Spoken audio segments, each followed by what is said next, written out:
예, 살아서나 죽어서나 당신의 유일한 의로는 무엇입니까? 살아서나 죽어서나 나는 나의 것이 아니요 몸도 영혼도 나의 신실한 구주 예수 그리스도의 것입니다. 아멘.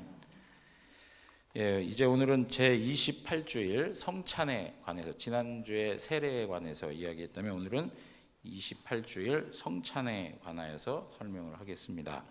여러분, 지난주에 우리가 나눴던 내용을 제가 좀 간단하게 말씀드리고 싶은데요. 우리는 그리스도께서 제정하신 성례만을 시행하고 있습니다. 맞으시죠? 로만 캐톨릭, 로마 교회는 7가지의 성례를 시행하고 있는데 우리는 7가지의 성례를 받지 않습니다. 우리가 받는 것은 세례와 성찬, 이 2가지만 받습니다. 왜냐하니까 이것 2가지는 그리스도께서 명하시고 제정하신 것이기 때문에 그렇습니다. 지난주에 우리가 세례에 대해서 이렇게 말씀을 드렸는데, 세례, 그 의식 자체에 죄를 씻는 능력이 있는 것은 아니다. 뭐라고 했습니까? 예수 그리스도의 이름과 성령의 역사로 말미암아 씻겨지는 것이다 라고 말씀을 드렸습니다. 여러분, 예수 그리스도의 이름이라고 하는 것은 예수 그리스도를 통하여 나타난 하나님의 구원 역사를 말하고 있습니다. 그거의 핵심적인 내용이 뭡니까? 예수 그리스도께서 흘리신 피로 우리의 죄가 사함받았다는 겁니다. 우리의 죄가 사함받았다. 그 죄사함을 통해서 하나님 앞에 의롭다함을 얻게 되는 것이죠. 의롭다함을 얻게 되었다. 성령의 역사로 중생의 씻음의 역사가 일어난다. 그래서 성령 안에서 우리의 더러운 죄가 다 씻겨지는 그런 은혜가 우리에게 있다는 사실을, 그리고 이렇게 구원받고 구원을 얻은 구원 이후의 삶의 과정 속에서도 성령께서는 우리 가운데 역사하시며 우리의 자범죄를 씻어주시는 은혜를 베풀어 주시죠. 이러한 내용들 우리가 또 살펴봤고, 그러면서 우리가 유아 세례에 대한 내용도 살펴봤습니다. 유아 세례는 언약 공동체로 들어오는 표가 되는 것이다. 그죠? 언약 공동체로 들어오는 표가 되는 것이다. 유아 세례는 죄를 씻기는 것이 아니라 언약 백성으로 들어오는 그런 사인이 되는 것이다. 이렇게 말씀을 드렸는데요. 이것은 부모의 신앙을 따라서 주어지는 것이죠. 이 부모의 신앙을 따라 주어준다는 얘기는 바로 언약의 관계에서 유아 세례가 베풀어지고 있다는 사실을 말해주고 있는 겁니다. 언약 백성으로 자라가게 되는 거죠. 그러니까 언약 공동체 안에 들어와서 언약 백성으로 자라간다라고 하는 의식을 어릴 때부터 갖게 하는 것은 하나님께서 우리에게 주시는 복인 겁니다.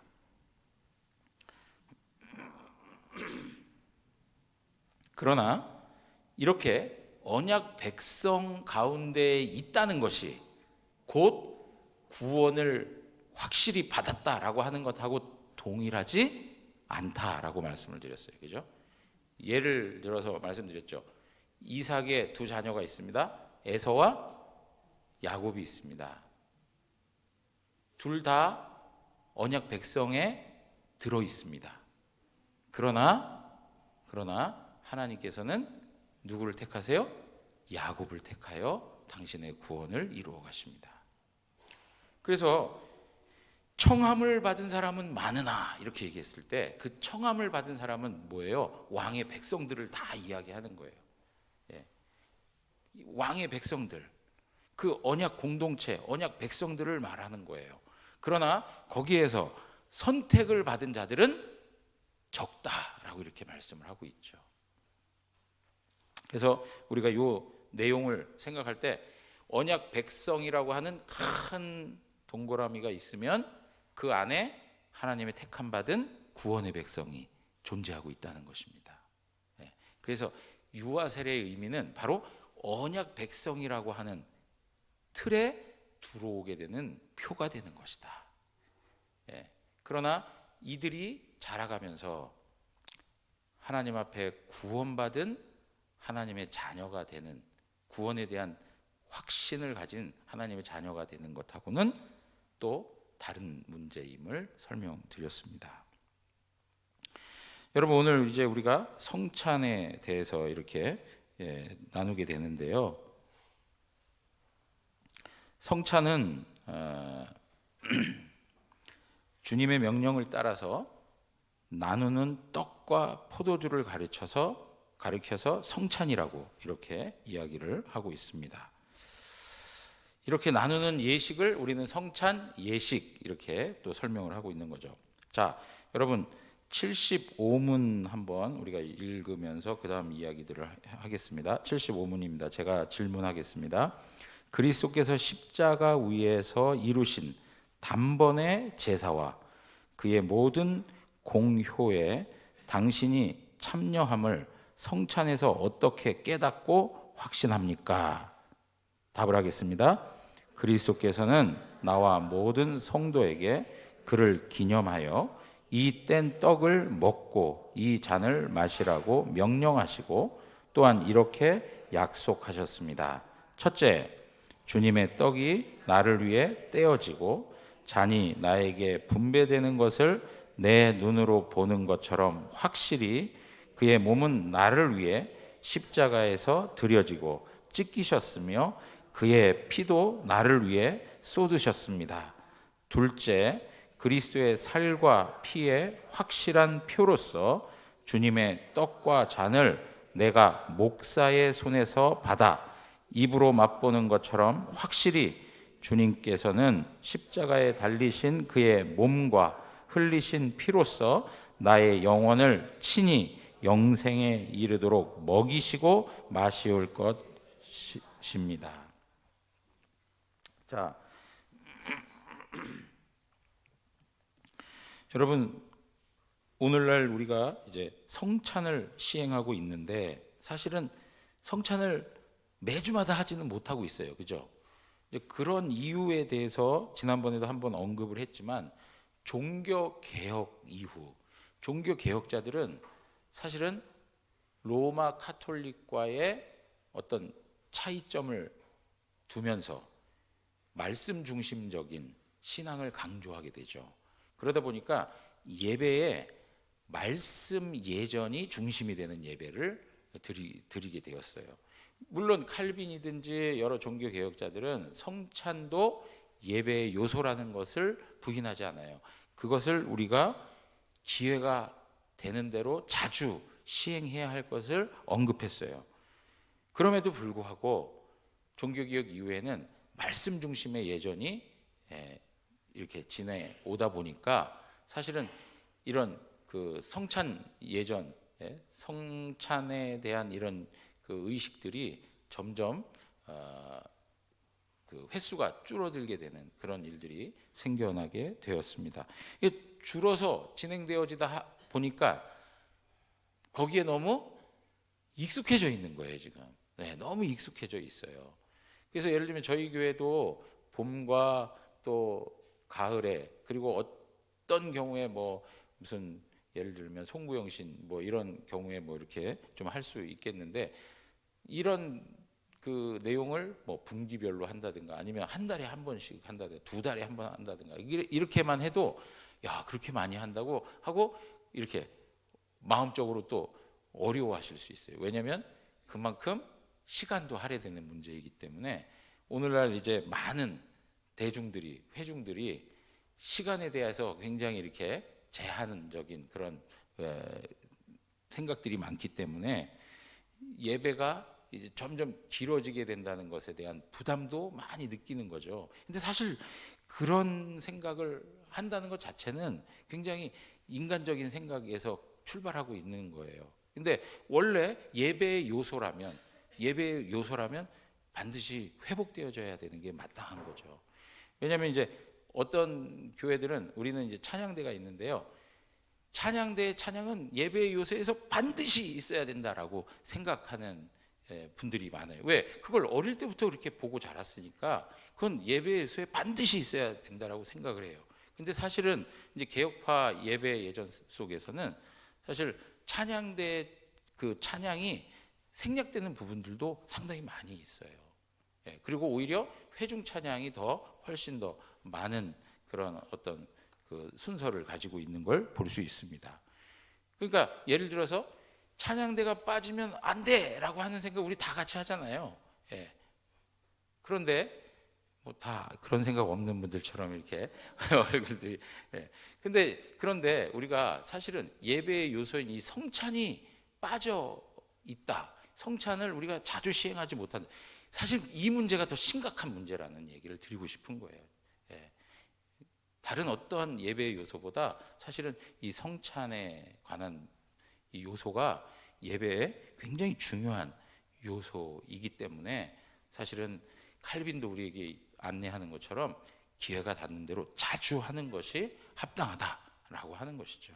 그러니까 여러분 어느 날 우리가 뭐 당에서도 대화해야 할 이야기이긴 하지만 이런 횟수가 조금 더 늘어났다고 해서 그걸 이상하게 생각할 일이 아니고 오히려 더 그 주님께서 명령하신 것을 우리가 지켜가려고 하는구나 이렇게 생각하시면 돼요. 여러분 우리 보세요. 기도해야 돼요. 전도해야 돼요. 이런 건 다 부담감으로 듣고 그렇게 하려고 노력하시잖아요. 그죠?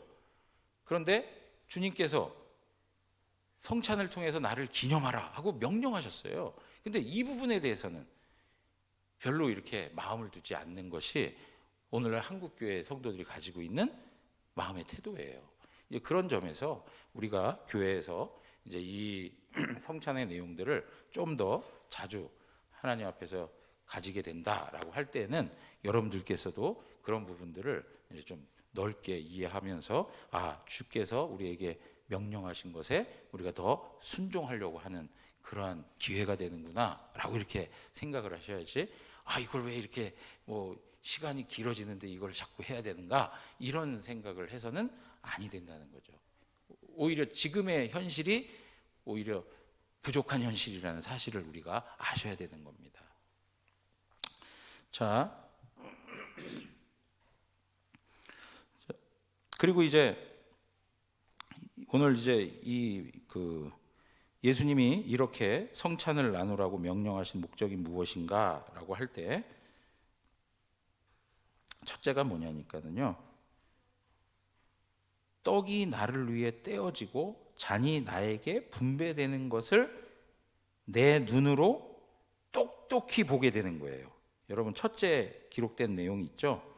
주님의 떡이 나를 위해 떼어지고 잔이 나에게 분배되는 것을 내 눈으로 보는 것처럼 확실히 내 눈으로 보는 것처럼 확실히 예수님의 몸은 나를 위해서 십자가에 찢기셨고 예수님의 피는 나를 위해서 쏟으셨다. 여러분 우리가 성찬을 대할 때 눈으로 봐요, 안 봐요? 눈으로 본단 말이에요.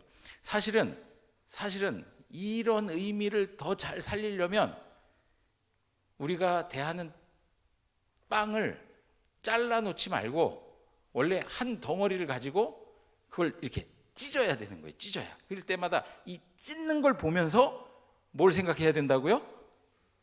예수님의 살이, 예수님의 몸이 나를 살리기 위해서, 나를 구원하기 위해서 찢기셨구나. 이걸 눈으로 보는 거예요. 눈으로 보는 거예요. 그리고 또 어떻습니까?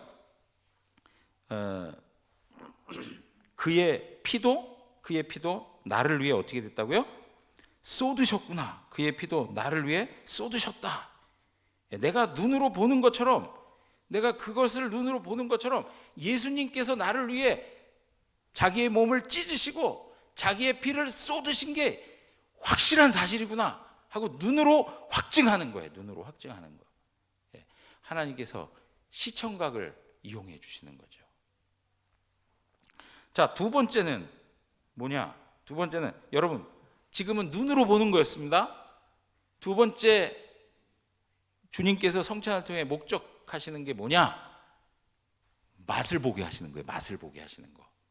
자, 떡과 포도주를 입으로 맛보며 먹는 것이 확실한 것처럼 우리가 떡을 먹을 때 식감을 경험합니까? 안 합니까? 예, 뭔가를 음식을 입에 넣으면 짜다, 맛있다, 뭐 시다, 뭐 여러 가지 우리 다 느껴지는 거잖아요. 그죠?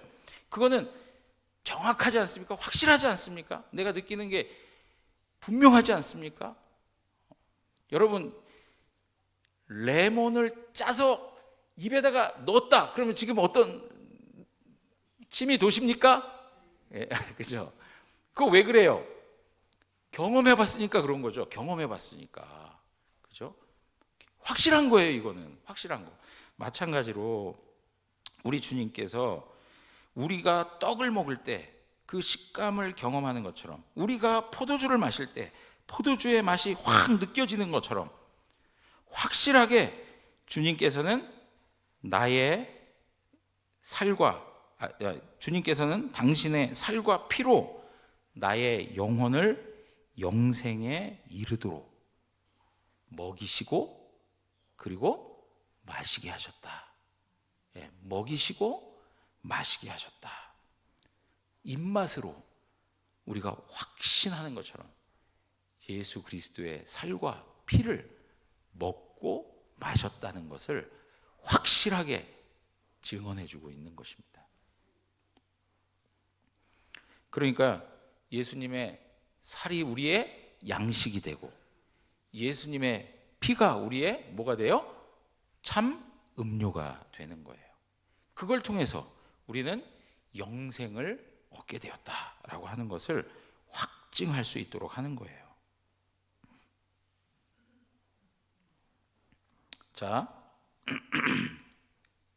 세 번째는 뭐냐면 이렇게 확실하게 확신할 때 우리는 그리스도와의 연합과 교제를 의심 없이 누리게 되는 거예요. 여러분, 우리가 성찬식을 할 때 그 성찬을 통해서 얻게 되는 영적인 은혜가 뭐냐? 나와 그리스도가 뭐가 되는 거예요? 연합하는 거예요. 하나가 되는 거예요. 예, 그리스도의 살을, 그리스도의 피를 먹고 마심으로 그것이 내 안에 거하게 되는 거예요. 그래서 그리스도와 나와 신비한 연합이 이루어진다는 사실을 설명해 주고 있는 거예요. 그래서 나는 그리스도 안에, 그리스도는 내 안에 있는, 그래서 그리스도와 우리가 친밀한 교제 속에 있다는 사실을 의심 없이 확신하게 되는 거예요. 네 번째는 뭐냐? 이 성찬 예식을 통해서 주님이 주신 은혜를 고백하고 감사하고 항상 기억하는 거예요. 주 예수 그리스도께서 우리를 위해 십자가에서 죽으신 그 십자가의 제사를 우리가 기억하게 되는 거예요. 여러분, 주님께서 우리에게 뭐라고 말씀하셨다고요? 오늘 답을 읽어보니까 그리스도께서 나와 모든 성도에게 그를 어떻게 하라고요? 기념하라고 그랬어요. 기념하라. 그러니까 기념하는 것 굉장히 중요하죠. 하나님께서는 이스라엘 백성들이 구원을 받을 때마다, 뭐 예를 들면 요단을 건넜을 때 뭐 해요? 돌기둥을 세우셔서 후대의 사람들이 도대체 이게 뭡니까? 물어보면 여호와 하나님께서 그 백성들을 위하여 행하신 일들을 가르쳐 주라고 얘기했어요. 하나님께서는 기억하게 만드세요. 기념하게 만드세요. 우리가 자꾸 잊어버리고 까먹고, 요새는 치매의 위기가 얼마나 심한지, 영적인 치매가 걸려서 하나님의 은혜가 뭔지도 모르고 살아가는 그런 인간의 죄성이 강력하게 일어나고 하니까 이 사실들을 보면서 예수 그리스도께서 십자가에서 죽으신 그 십자가의 은혜를 생각하고 기억하고 그리고 기념하라, 이렇게 말씀하고 있는 거예요. 은혜에 대한 기억이 있어야 된다라고 하는 거죠. 그리고 다섯 번째 뭐냐? 이렇게 성찬에 참여함으로 우리는 그리스도와 연합되었다라고 얘기했습니다. 우리는 그리스도에게 속한 자가 되는 거예요. 속한 자임을 그걸 통해서 확증하는 거예요. 그러면 그리스도에게 속한 하나님의 자녀로서 우리는 세상에 속할 수 없는 거죠. 세상에 속한다라고 말할 수도 없죠. 왜? 우리는 이미 그리스도에게 속한 자니까. 그러면 내가 세상에 속하지 않고 그리스도에게 속했다라고 하면 우리는 무엇을 생각할 수 있을까요? 우리는 세상과 분명하게 구별되어 있다라고 하는 겁니다. 세상과 구별되어 있다. 오늘도 말씀을 통해서 그 고린도 교회에 대한 이야기 했지만 법정에 가는 문제들, 이런 모든 것, 세상 사람들은 당연히 그 방법밖에 없어요. 당연히 그 방법을 취해요. 그러나 교회, 성도는, 주님의 몸된 교회는 그러지 말라는 거예요. 우리는 세상에 속하지 않았다는 거예요. 세상에 사람들이 살아가는 삶의 방식을 취하지 말라는 거예요.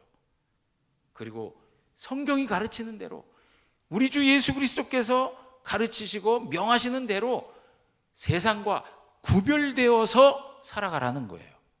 그러니까 우리가 성찬에 참여할 때마다 예수 그리스도의 거룩한 몸과 그 피를 먹고 마심으로 우리 안에 세상과 완전히 구별되는 그 거룩의 의식이 우리 안에 새겨져야 된다는 거예요. 그리고 여섯 번째가 뭐냐? 여러분, 우리가 성찬에 참여함으로 우리가 그리스도와 하나가 됐다고 그랬습니다. 우리는 그리스도의 몸을 이루게 되는 거예요. 그리스도와 하나가 되는 것이기 때문에 머리 대신 그리스도, 그분이 당신의 말씀을 가지고 다스리시는 당신의 몸된 교회의 지체가 되는 거예요. 그러면 여러분, 우리는 그리스도 안에서 한 몸이 되는 것이죠. 한 몸이 되는 거예요. 그러니까 여러분, 우리가 이러한 요새 자꾸 예배 시간에 이렇게 네. 자, 우리가 그 성령 안에서 한 몸 되었다는 사실을 성찬을 대할 때마다 느끼는 거예요. 그래서 한 떡에서 떼어 우리가 먹고 마시는 것처럼 우리가 그리스도 안에서 하나됨을 깨닫는 거죠. 그리고 이것이요, 앞에서 얘기했죠. 참된 양식이요 음료라고 얘기했어요. 그러니까 우리는 전부 하늘 식탁에 둘러 앉아 있는 거예요. 하늘 식탁에 둘러 앉아요. 여러분, 제가 어떤 목사님하고 그 사모님을 만나 뵀는데 그 두 분은 아침 식사를 이렇게 하시는데 제가 이렇게 특별하게 본 게 뭐냐면 식사를 놓고 이제 아침 식사 기도를 하는 거예요. 기도를 하는데 두 분이 손을 딱 잡고 하나님 앞에 식사를 위한 기도를 하시더라고요. 손을 딱 잡고 같이 식탁을 위해 기도하시더라고요. 그 되게 인상적이고, 거기에 이분들 나름의 어떤 신앙적인 경건적인 의미가 담겨 있겠구나 생각되는데, 여러분 뭡니까? 한 가족으로 하나된 몸으로 한 식탁에 둘러 앉아 있는 거예요. 영적인 하나됨을 이루고 있다는 거예요. 영적인 하나됨. 여러분, 이러한 내용들이 성찬이 목적하고 있는 그런 내용들인 거예요. 그러니까 우리가 성찬 예식에 참여하면 이러한 말씀들을 반복적으로 듣고 배움을 통해서 우리가 이 성찬에 대할 때 바로 이러한 생각들을 가지면서 대해야 되는 거죠. 근데 제가 어릴 때부터도 느낀 건데, 우리는 성찬을 대하면 마치 장례식 분위기를 만들어 버리는 것 같아요.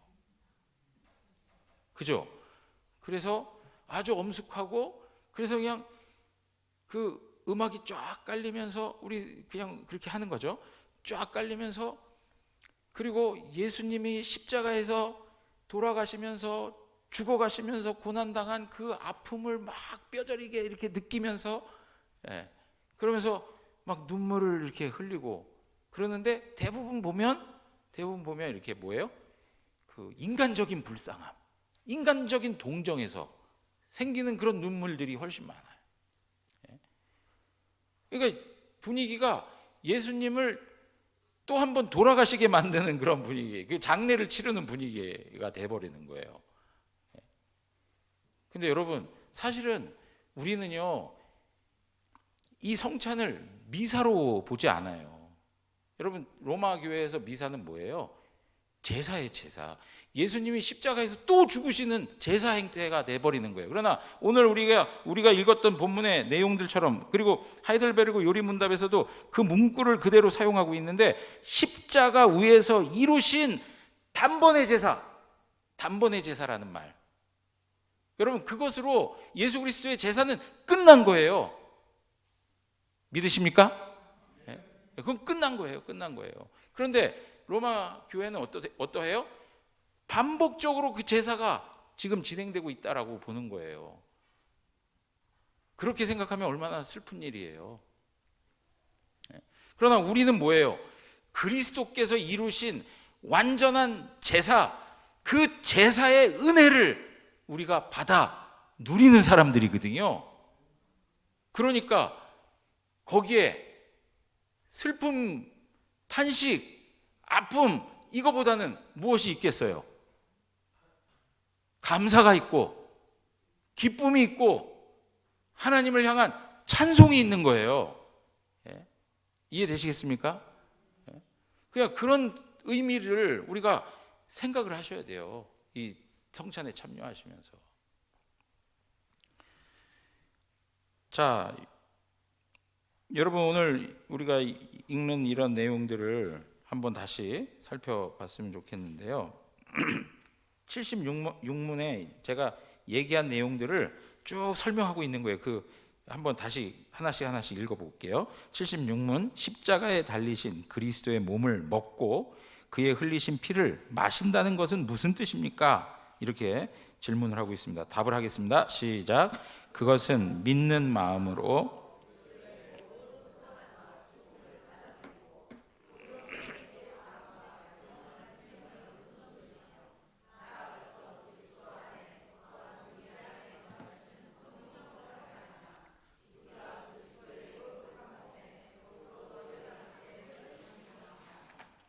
비록 그리스도는 하늘에 계시고 우리는 땅에 있다 할지라도 우리는 그의 살 중에 살이요 그의 뼈 중에 뼈이며 마치 우리 몸의 지체들이 한 영혼에 의해 살고 다스림을 받는 것처럼 우리도 한 성령에 의해서 영원히 살고 다스림을 받습니다. 아멘. 네. 여러분, 여기에서 보시면 예수 그리스도가 고난당하시고 죽으심을 받아들임으로써 우리에게 주어지는 게 뭐라고요? 죄사함과 영원한 생명이에요. 말씀드렸습니다. 죄가 왔기 때문에 뭐가 온 거라고요? 죽음이 온 거예요. 죄가 왔기 때문에 죽음이 온 거예요. 그러니까 예수 그리스도의 그 구속의 은혜를 통해서 우리의 죄가 사해졌으니까 그럼 뭐가 오겠어요? 생명이 오는 거예요. 생명이. 그러니까 죄 사함이 되어져서 우리에게 죄가 없다면 우리는 영원한 생명의 은혜를 누리게 되는 거예요. 이것이 바로 그리스도의 살과 피를 먹고 마신다는 그런 의미를 가지고 있는 것이고요. 더 나아가서 또 뭐라고 얘기합니까? 우리가 그리스도의 거룩한 몸에 더욱더 뭐가 됐다고요? 연합되었다. 그리스도와 내가 연합되었다. 앞에서 말씀을 드렸던 내용들입니다. 그분은 어디에 계세요? 그분은 어디에 계세요? 하늘에 계세요. 그분은 하늘에 계세요. 우리는 어디에 있어요? 땅에 있어요. 그렇다 할지라도 우리는 그의 살 중에 살이요 그의 뼈 중에 뼈다. 여러분, 이 말이 어디서 나온 거예요? 아담이 누구를 볼 때요? 하와를 볼 때, 아담이 하와를 볼 때 이는 뼈 중에 뼈요 살 중에 살이다, 뭐 이렇게 얘기한 거예요. 지금 그 이야기는 뭡니까? 아담과 하와가 뭐라는 거예요? 지금 하나라는 거예요. 하나. 그래서 남자가 부모를 떠나 여자와 한 몸을 이룰지라, 이렇게 말씀하고 있는 거예요. 한 몸을 이룰지라. 예. 여러분, 그 창세기의 창조 질서가 바울에 의해서 어떻게 설명되고 있어요? 아담과 하와의 그 관계성을 두고 바울에 의해서 어떻게 설명되고 있어요? 남편들아, 아내 사랑하기를 그리스도께서 교회를 사랑하신 것처럼 사랑해라. 아내들아 어떻게 하라고요? 남편에게 복종하기를 교회가 그리스도에게, 머리 대신 그리스도에게 복종하는 것처럼 복종해라, 이렇게 얘기하는 거예요. 그러죠? 여러분, 이게 남자와 여자, 남편과 아내의 그 하나됨의 원리를 설명해 주고 있는 거예요. 하나됨의 원리를. 그러면서 사도 바울도 그러잖아요.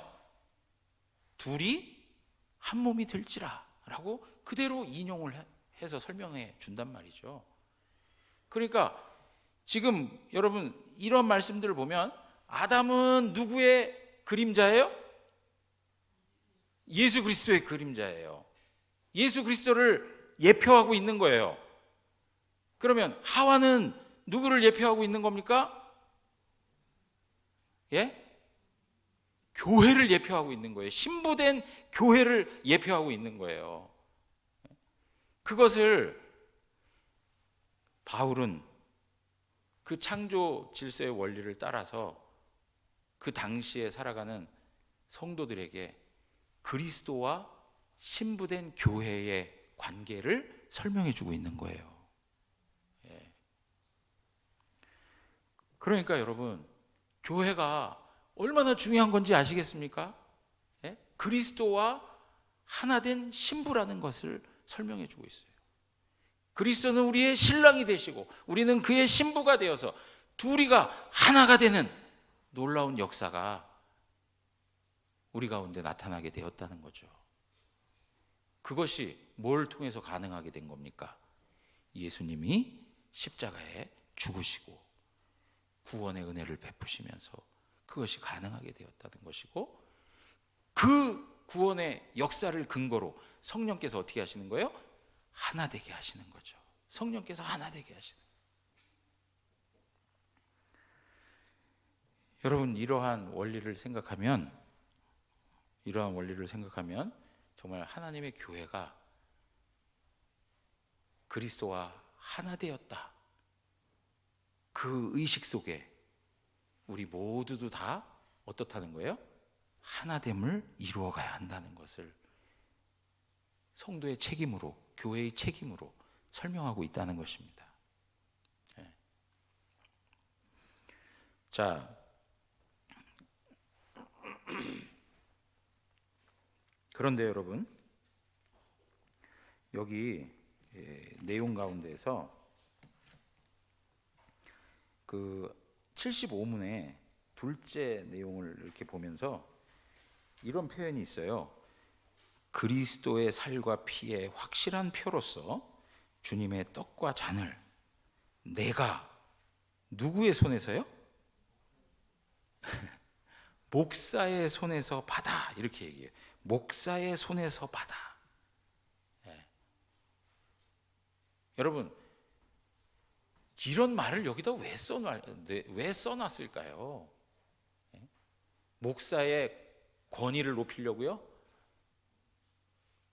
교회의 권위주의를 갖게 하기 위해서 그러는 것일까요? 그렇지 않아요. 여러분, 여기서 내가 목사의 손에서 받아 라고 하는 말은 성찬이 무엇이기 때문에 목사가 해야 한다는 것일까요? 네? 말씀과 관계된 거기 때문에 그런 거예요. 예. 앞에서 말씀드렸죠. 강단에서 설교는 듣는 하나님의 말씀이라고.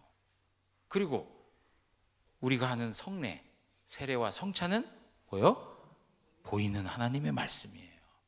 그래서 목사의 손에서 성도들에게 나뉘어지는 거예요. 예. 여러분, 이러한 신앙의 원리들을 우리가 잘 알고 함부로 해야 할 일들이 아니라 어떻게 해요? 하나님의 이러한 말씀의 원리들, 영적인 질서와 원리들을 따라서 행해야 된다는 것이죠. 근데 어떤 분들 보면 그냥 자기들끼리 그룹 모여가지고 우리 성찬식 합시다 해가지고 본인들이 그냥 이렇게 해요. 본인들이. 예? 여러분, 그러한 일들이 탈권위주의적인 어떤 모습으로 너무 좋아 보여요. 예. 그래서 우리들도 그렇게 하는 게 좋겠다. 아니면 어디 그 소그룹으로 무슨 MT를 가든 아니면 수련회를 가든 그런 데서 막 이러한 일들을 그냥 시행한단 말이에요. 심지어 목사들도 이런 질서에 대해서 생각 못하고 교회의 어떤 그 질서 속에서 하는 게 아니고 개인이 가가지고 어떤 사람에게 그냥 세례를 주고 어떤 사람에게 그냥 성찬을 행하고 막 이런 일들이 생겨나는 거예요. 여러분, 그런 공적인 질서들이 상실되니까 영적으로 점점 더 혼란스럽고 무질서해져 가는 시대가 되어버리는 거예요. 여러분 보십시오. 사사기 시대에 보면 미가라고 하는 사람의 집에 찾아왔던 레위 제사장 아시죠? 예? 영적으로 완전히 밑바닥이었던 시대, 그들에게 왕이 없어서 자기 소견에 오른 대로 행하던 시대. 그러니까 한 집에서 사적인 제사장을 고용해요. 뭘 위해서요? 자기의 복을 위해서, 자기의 안녕을 위해서 제사장을 자기가 개인적으로 고용해요. 그리고 외적인 어떤 의식들을 본인들이 진행해서 하나님으로부터든 다른 어떤 것으로부터든 복을 받는 것이라고 생각을 한단 말이에요. 여러분, 그런 시대상의 모습들이 하루아침에 된 게 아니고 역사가 지내오면서 세월이 흘러가면서 하나님이 주시는 영적인 원리와 질서들이 하나하나씩 무너져 가면서 하나님의 말씀의 원리들이 존중받지 못하는 시대가 되어버리고 말씀의 권위가 떨어져서 자기 소견에 오른 대로, 자기 편리한 대로, 자기 생각대로 하는 시대 속에서 하나님의 교회의 권위와 질서는 점점 더 상실되어져 가버리게 된 거예요. 그러니까 여러분, 이러한 모습들을 보면서 우리가 이것을 그냥 하나의 형식으로라고만 생각해서는 절대 안 되고 영적인 원리와 질서를 말씀의 원리에 따라서 잘 세워가는 것이 우리가 이 시대에 하나님 앞에서 감당해야 할 신자된 책임이다라고 하는 생각을 하셔야 돼요. 그래서 내가 복음 말고 내가 원하는 대로 말고 하나님 말씀의 원리대로, 하나님의 말씀이 규정하는 대로, 말씀이 가라면 가고 말씀이 멈추라면 멈추는